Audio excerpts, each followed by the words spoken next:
Hello, Bicadonia here. Out for a Sunday ride with my new Thai friends. Anyway, this is what happens when you let the guy with a brand new... Holy shit, I'm stuck in a rut. Oh! Fuck.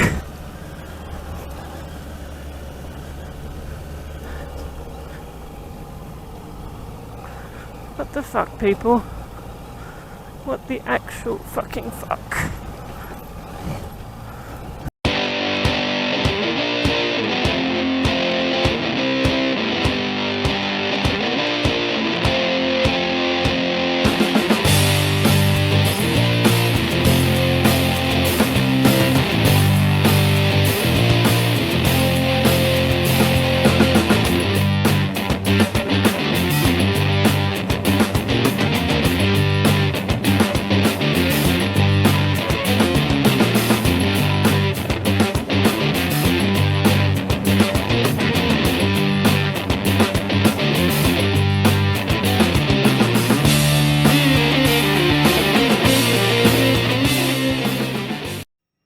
Hello, as I was saying, it's Bicadonia here, and this is how my day of sports bike riding on the CBR turned into a day of unexpected enduro.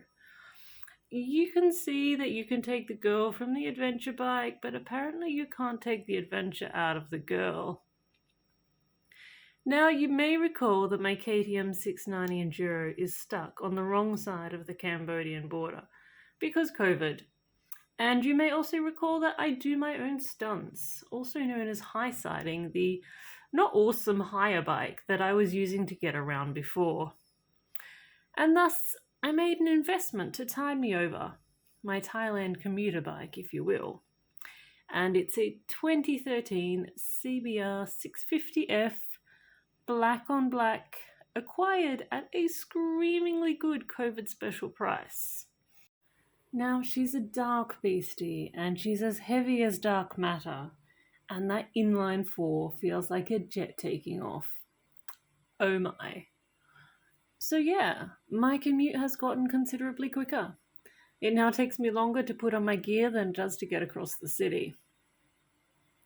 Now, there's some meme that's been going around for years. A guy on a GSXR fording a river with some quip about adventure being about taking inappropriate equipment to inappropriate places. I always saw it with pity and horror, thinking, oh my god, that poor Jixer. But that was before I was invited on a road ride with my superbike pals to go drink some coffee. I had met my friend Peter a year earlier when I was riding down the street in Chiang Mai, and I saw his white Ducati Supersport parked by the curb. I immediately chucked a U-turn and went back to admire it.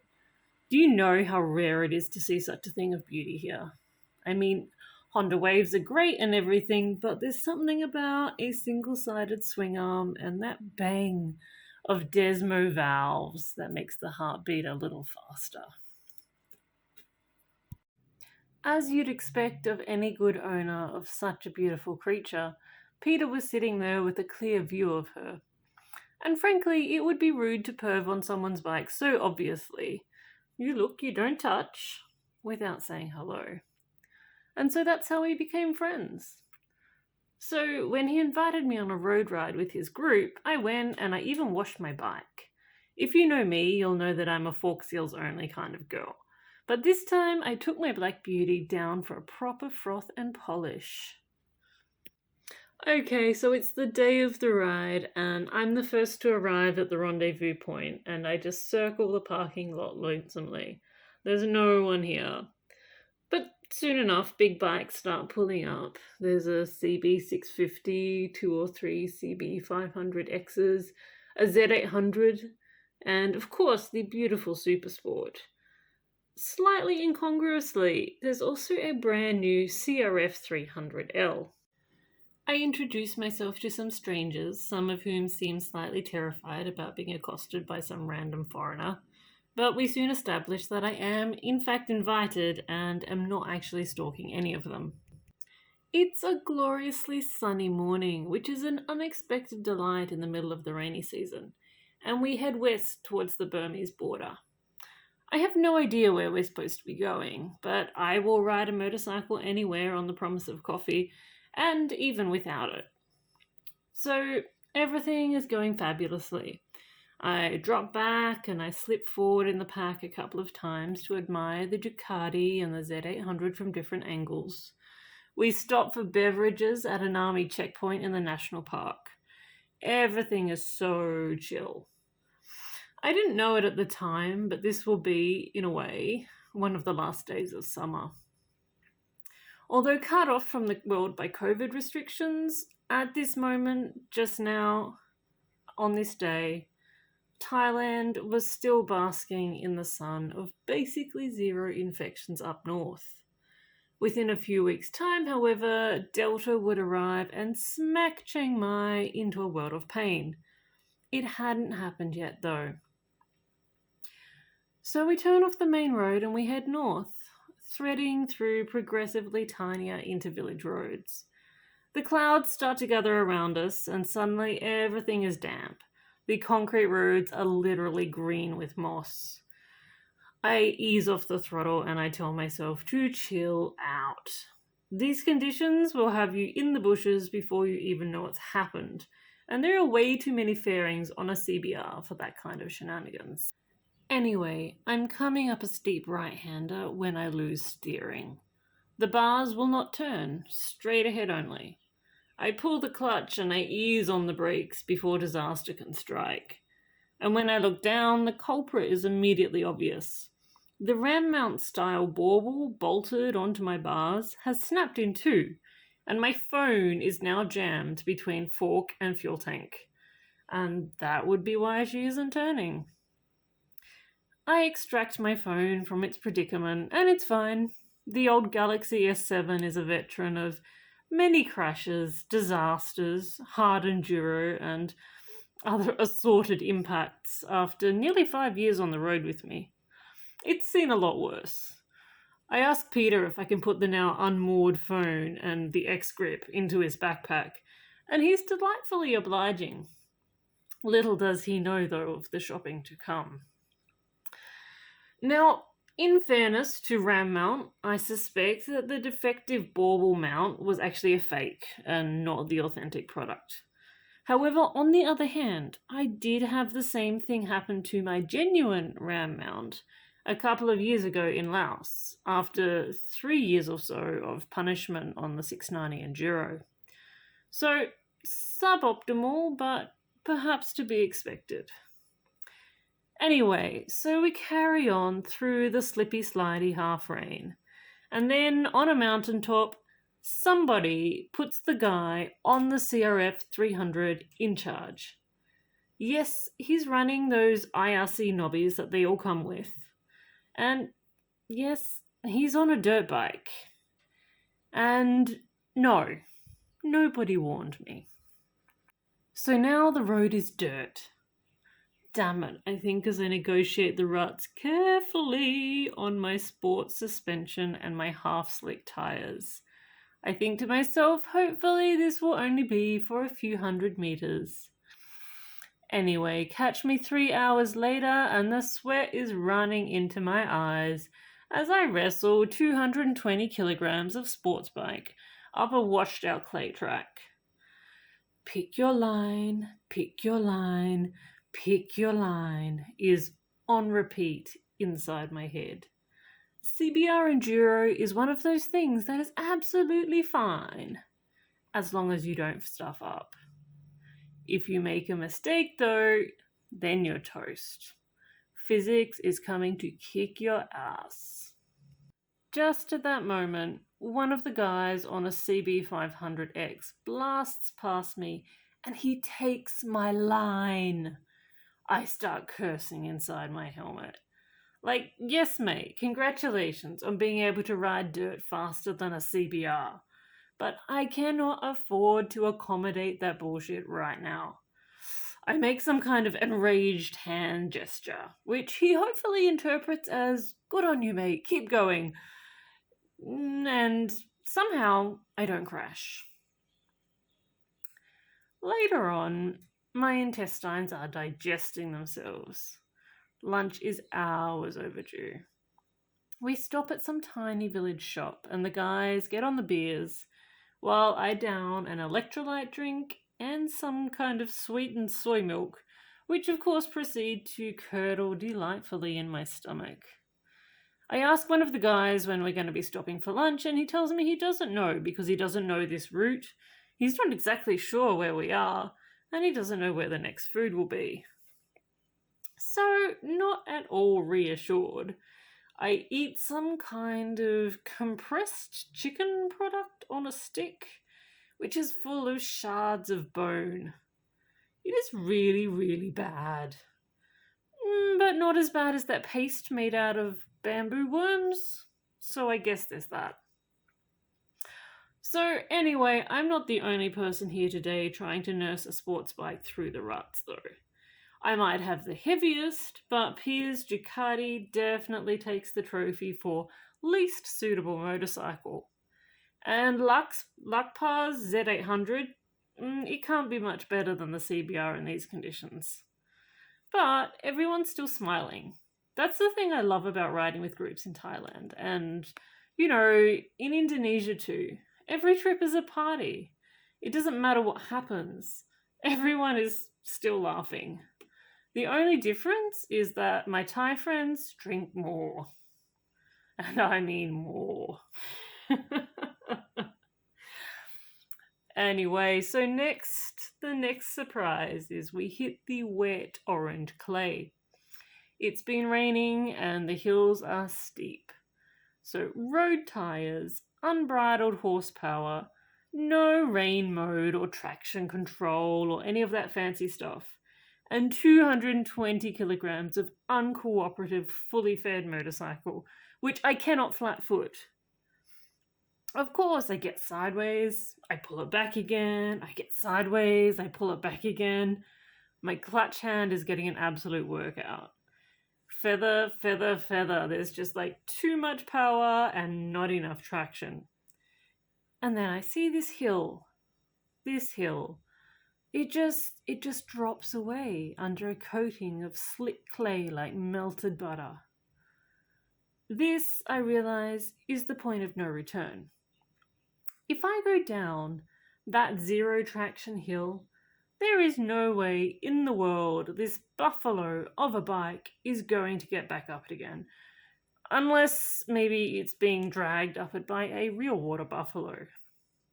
Or two. Fuck, I think. And I dig my way down through my feet, through my knees, and I just slide down that hill like it's a slippery dip. Steering zero, traction zero. Just keep your balance and skate. Oh, well, I get to the bottom of that hill, adrenaline coursing through my veins, but I'm still upright. I'm unscathed, and my fairings, more importantly, are perfectly intact. A short while later, we see concrete and then bitumen. I feel like kissing it. Sorry, bike, I say, and I swear only to ever ride with this group again on a dual sport. Of course, I am lying. I will be back. You know me. So, it's mid-afternoon when we arrive at our destination, which is a tiny Karen village in the mountains near the Burmese border, where they grow coffee and they make woolen textiles. Wool, yes, wool, which is super unusual for Thailand, but it's actually cold up here. The woolen garments are beautiful, and the young woman behind the counter single-handedly makes lunch and coffee for more than 20 people. COVID has basically terminated their tourist income here, so this sudden influx of hungry people is probably a blessing, but probably also completely overwhelming. Anyway, one way or another, we are all fed. I happily go and buy coffee then, because I refuse to buy coffee from supermarkets in Thailand, because coffee growing in Thailand is mostly a village industry, because largely it was introduced to replace opium in mountain areas like this. So you can imagine how being forced to switch from opium to coffee at the point of a gun probably affects your profit margins. So I always like to buy direct from the growers. I also allow myself to be seduced by the beautiful woolen textiles. In my previous life, back when I was a lawyer and I had a job and an income and not much else to do with my creative energy, back then I had an eye for fashion and for beautiful things. I love texture and depth and richness in fabrics. I was always the person running my fingers through the folds, massaging the fibres between my finger and thumb before deciding whether to buy.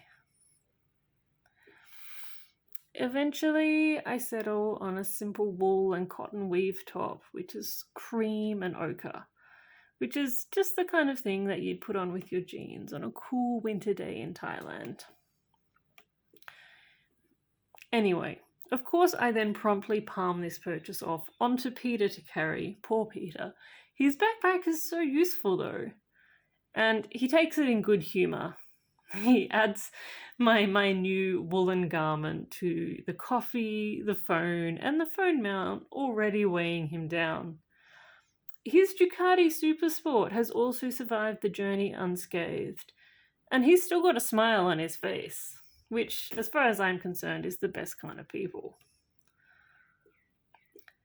We are back on the bitumen after that, but I notice the light is fading when we are still closer to Burma than we are to Chiang Mai.